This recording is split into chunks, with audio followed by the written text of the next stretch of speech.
Porkit mag-guidance pa tayo tungkol sa mga teacher na natin. Kaya, pero ito rin natin silang magulang dahil doon na tayo lumaki sa kanya. Kaya saludo ko sa mga teacher na nandiyan sa mga paaralan dito sa buong Pilipinas.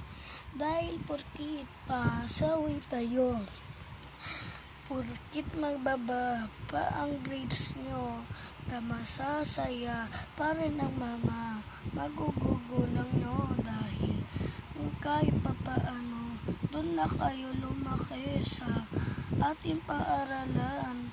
Kaya ngayon tuwing grade 2, grade 5 na kayo, mag-ano na kayo. Bye-bye!